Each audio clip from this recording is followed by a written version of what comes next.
Hey, I am here with William DeMeritt, who is the audiobook narrator for the Sunlit band. Yeah, thanks for that. My pleasure, thank you.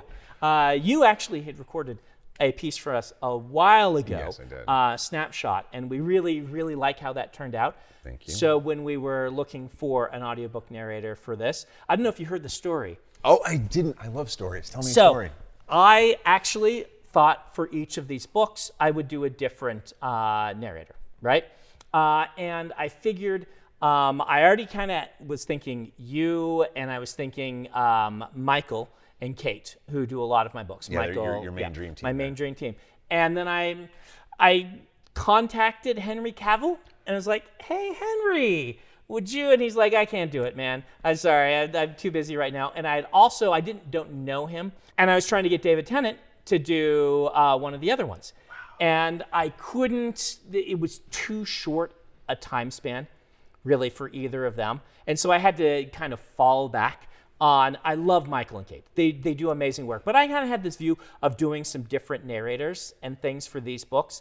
And so when we finally got you to do this one, and I was super excited by that. Just some more variety in the voices. I mean, and things. look, if I'm sloppy seconds to Henry Cavill and David Tennant, See, I will take that for the rest of my career. your book was never going to be either of them. So Oh, okay. I had 4 of these projects. Number 1, I was trying to get David Tennant, and number 2, I was trying to get Henry Cavill, and then number 3 was going to be Michael and Kate, and number 4, you. Oh, shit. But then they couldn't do it. So I don't know if you know the story of this, but I sprung these 4 books on everyone out of nowhere. The secret project. Yeah, the secret projects. Even my team didn't know about them. And it was kind of a scramble to get them done in time and things like that. And so David Tennant's people were actually really nice, but they're like, look, he has this exact time he could do it. And I'm like, I don't think we can get it to you in time. And it's probably better to not push. And so, yeah. Yeah. Also, probably pretty expensive, David Tennant. Yeah, the thing is, I pay pretty well for my audiobooks. You do. Thank you for that. You pay very well for your My audiobooks. pleasure. And so it was within the ballpark. Oh, wow, nice. Though, that's one of the things. Like, yeah, it was in the ballpark because I do pay pretty well. I don't know how much Henry would have charged. Yeah, I feel like more. Henry, like, he's so delightful. He let me know very early. He's like, I just don't think I have the time for this. So we didn't even have to go down that road. So yeah. Did you talk to him on the phone? I did. Is he dreamy? He is dreamy. He's like, Brandon, I don't have time. Yeah. I don't have time to do it. I'm so sorry. He's amazing. I really, really like. I've met a lot of people, but Henry Cavill. This is not a Henry Cavill, but he is so nice. He is so nice. Henry Cavill. So anyway, let's talk. I want to talk to you about audiobooks. Great. And like from your perspective, what you think is kind of going on. Like I feel like we're in an audiobook renaissance. I think there are some things going on. Yeah, let's just say yes and to that. I think the pandemic woke a lot of consumers and readers up to audiobooks. Yeah. Because a lot of it was just people always doing other things. Like I'm driving, so I'm gonna listen to audiobook. I'm making dinner, so I'm gonna listen to audiobook. But we were all looking for human connections, and storytelling was deeply important during that heart of the pandemic. So that's part of it. And then coinciding, I guess, with the entire George Floyd inspired push for representation, audiobooks are primarily narrated by one individual performer. And usually, regardless of the subject matter, it was usually a white actor. And that's not always the best choice. Yeah. So there's a lot more representation in audiobooks, which is great, which is lovely that it coincides with an increased popularity and demand for audiobooks. And I think an increased respect for not only the authors, but the narrators who narrate the books. Let's talk a little more and drill in on this. I've always wondered this with audiobooks. You do a wide variety of voices. And you do have to represent people from a different background than yourself. What's that like when you get the audiobook? Because most of these are not full cast. We can do full cast for some, but most are not. So I think broadly speaking, narrators fall into 2 categories. Yeah. And some people have like a Venn diagram and they do both, right? You have people that don't really do character. They kind of just do different versions of their own voice. Yeah. And then you have, I fall a little bit more into this other category, and then legendary people like Scott Brick, who go full character. And then obviously like Jim Dale is very famous for the Harry Potter books, and he's doing a whole one-man show. It's amazing. Now, obviously, if you have let's say a single cast, right, or an individual narrator for any given book, let's say that actor happens to be me, right? Yeah. Okay, there is no part of my genealogy that is from the Asian continent. I am a dialect coach. I do a lot of accents. Accents, broadly speaking, from East Asia are not my strength.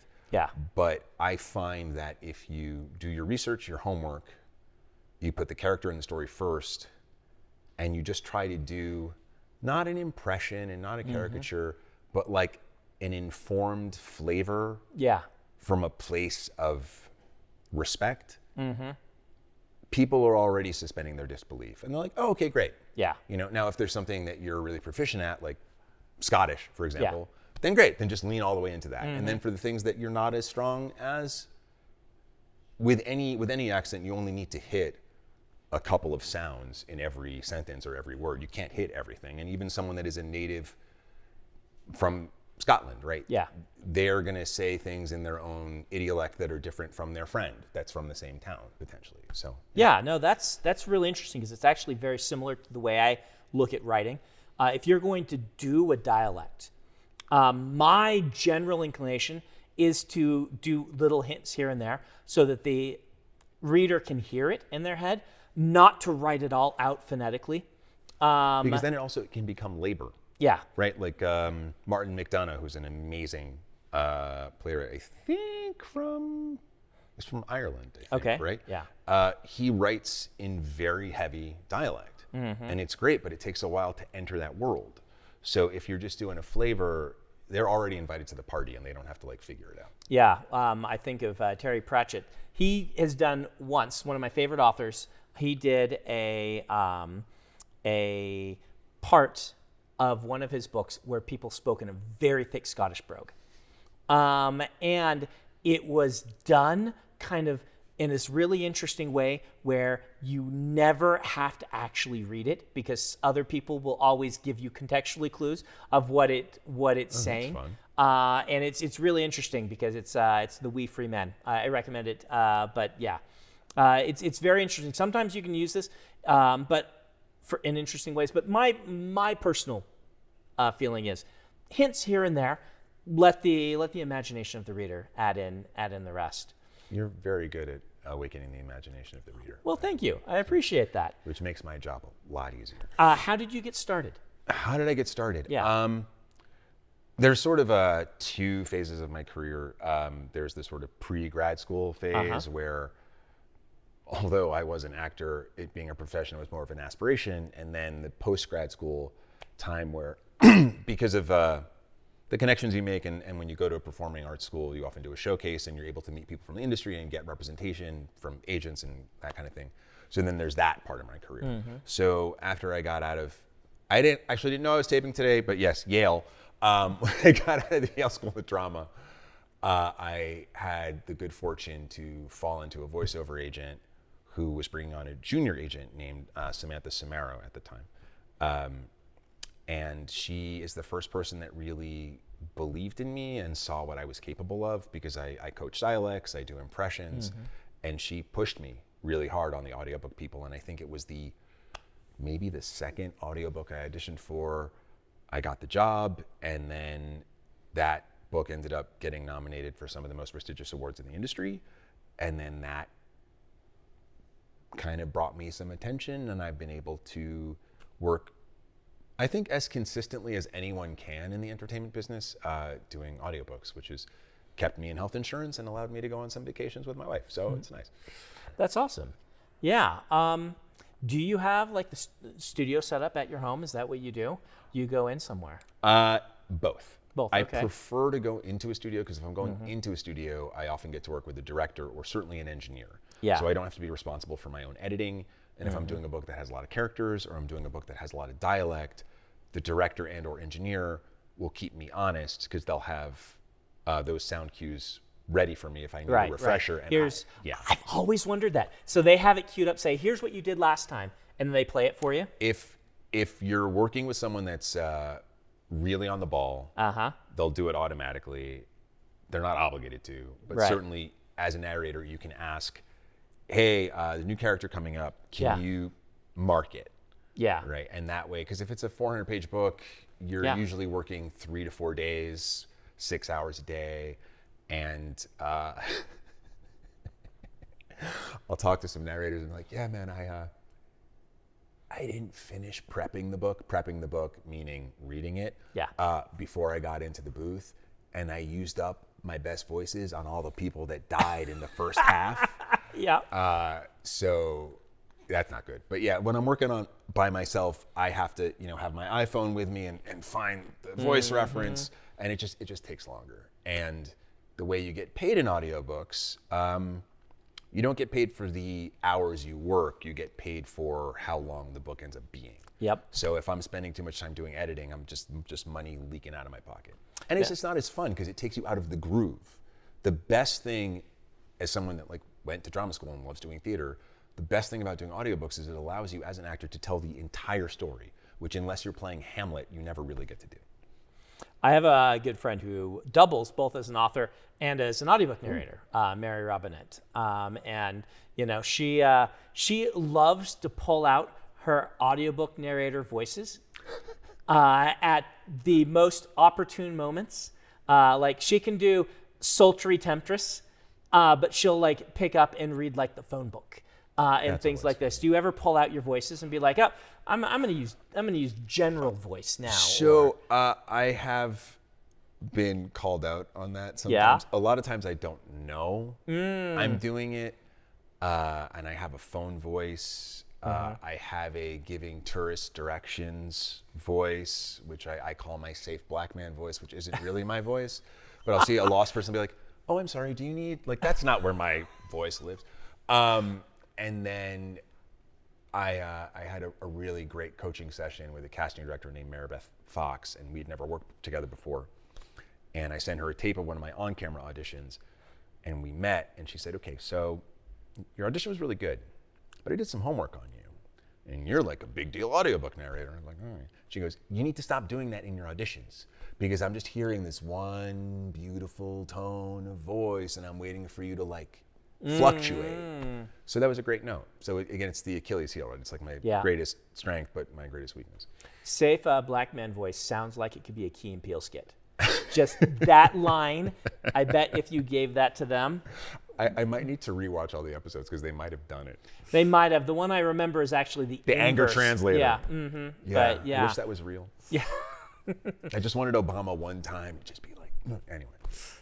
So we have seen an explosion. For those who don't know, audiobooks, early 2000s. Oh, an audiobook exploded. I just thought you meant an explosion. Oh, yeah. Where's the explosion? How it exploded.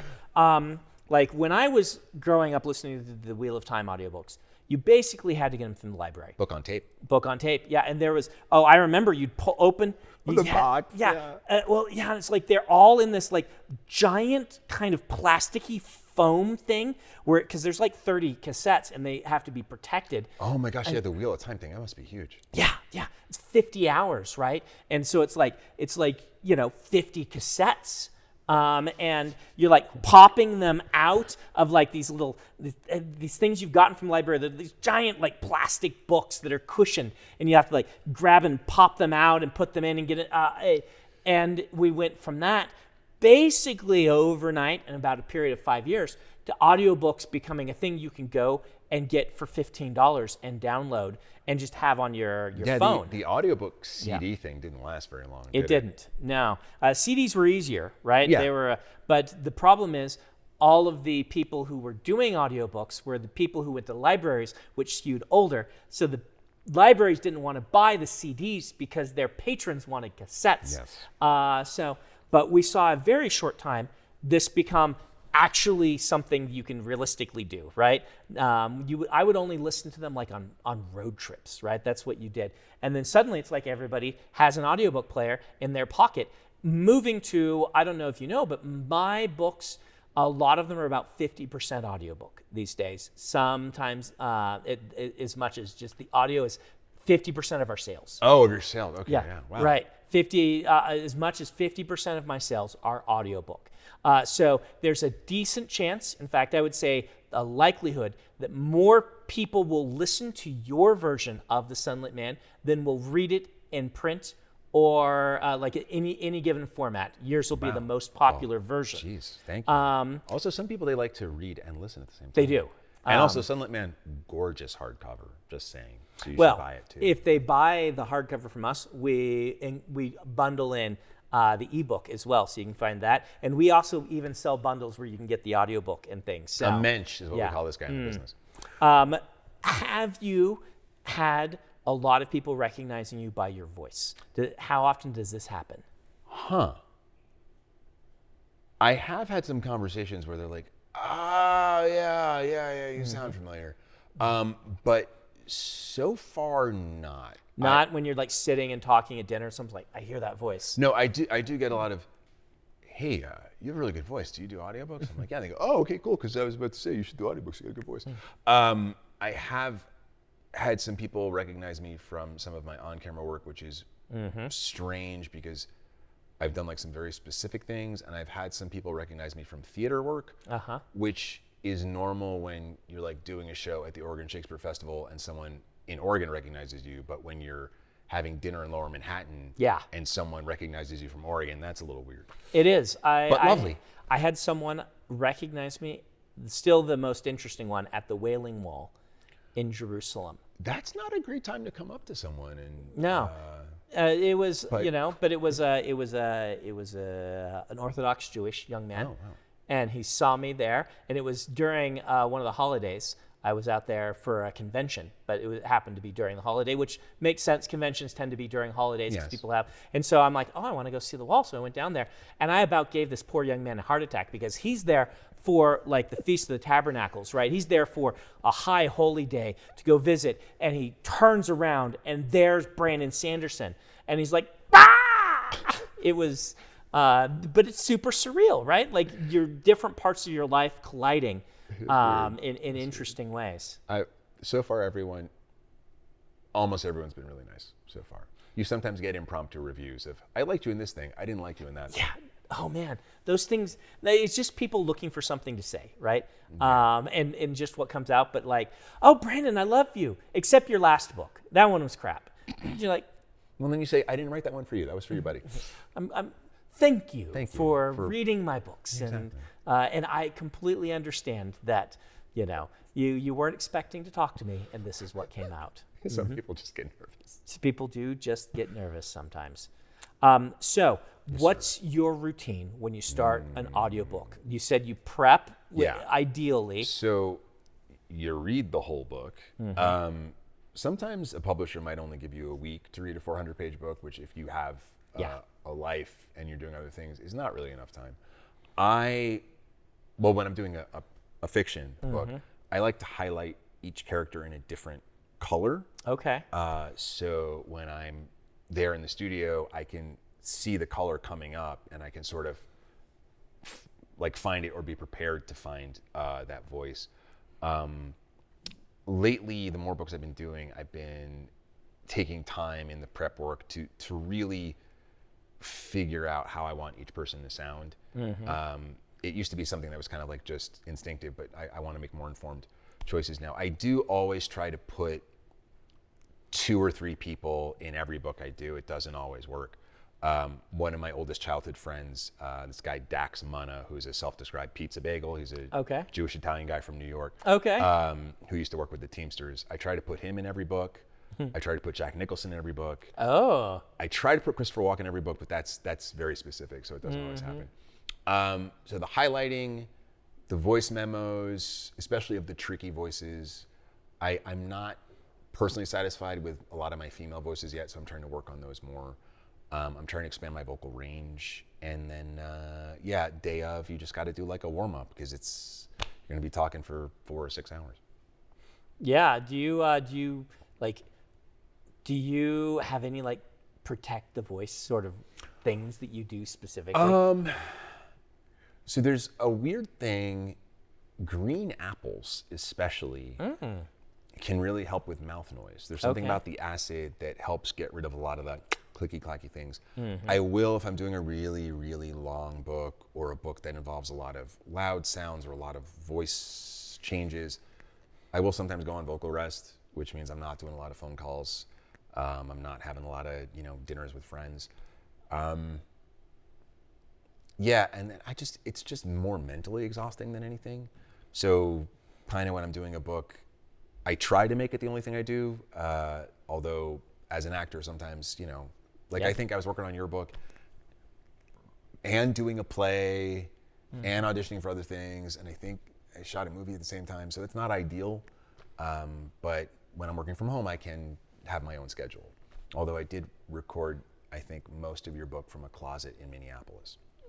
I've heard about the closets from other audiobook narrators that go in the closet. That's what you gotta do sometimes. Sorry, just Yep. closets are funny. Closets are funny. Have you ever had the experience where you're reading something and you're like, I can't believe I'm reading this. Yes. Oh no. Yes. What do I do? Yes.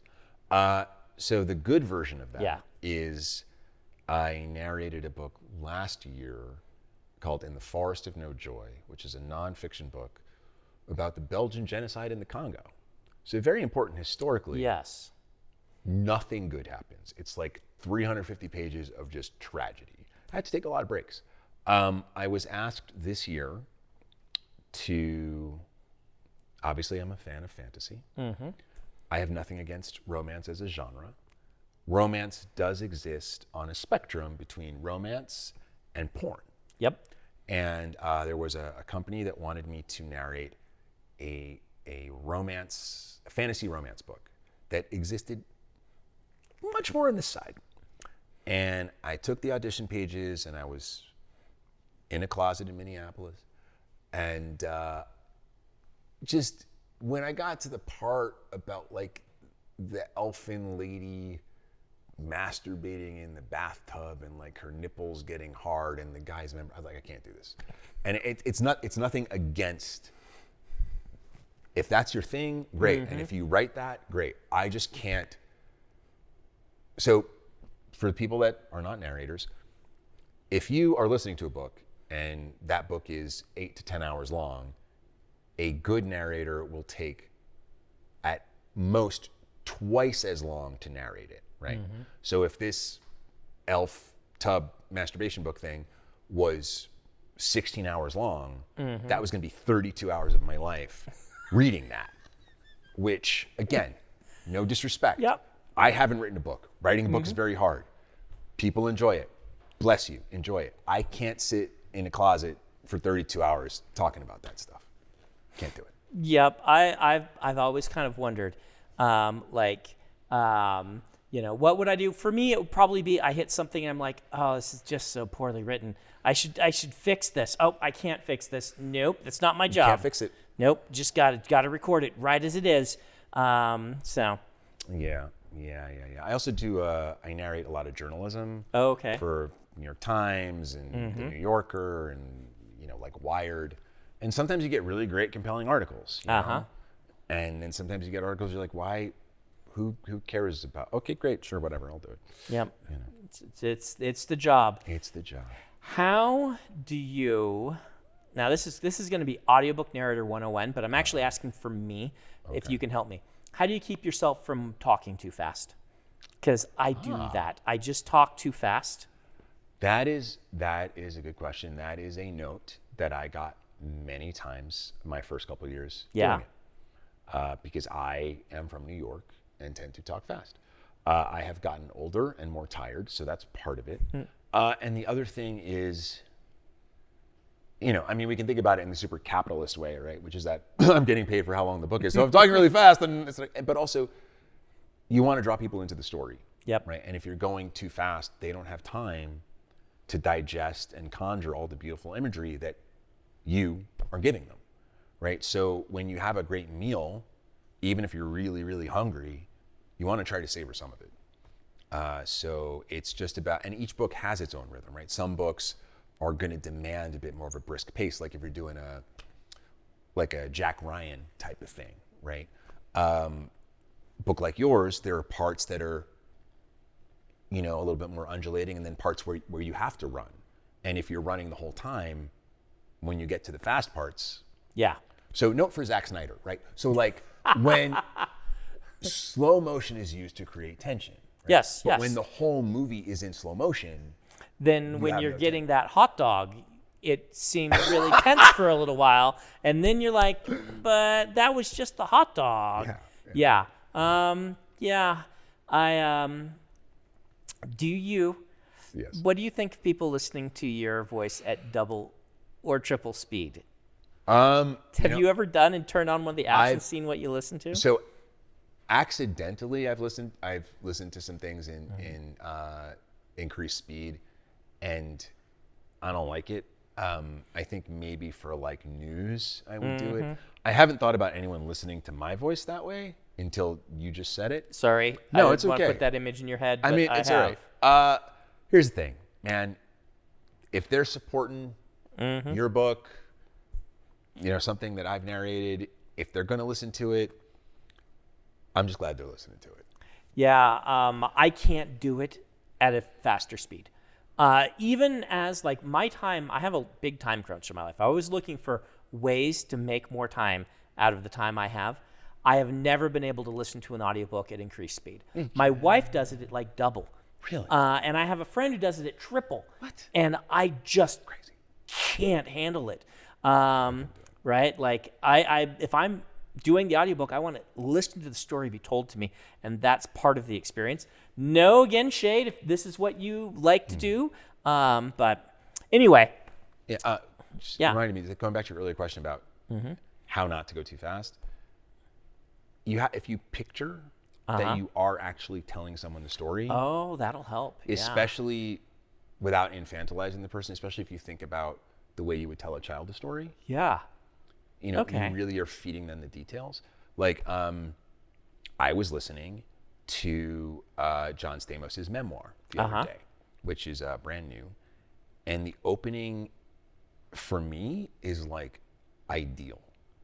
You feel like he's right here, just telling you a story, which is what you want to do. So sometimes, I'll have like a picture of my wife up in the studio, and I can like just tell Cass the story. That is awesome. I love that image. I'm gonna try that. But maybe your wife though. Yeah. Okay, great. Yeah. Good idea. William DeMeritt, thank you so much. Dude, thank you, man. Yeah. You're awesome. We appreciate you doing the book for us. You were our first choice, so we are really, really happy. You guys can go get a copy of The Sunlit Man. Give it a listen. At normal speed. Yeah, hear William tell you a story. Yeah, his story. All right, thanks, Brandon.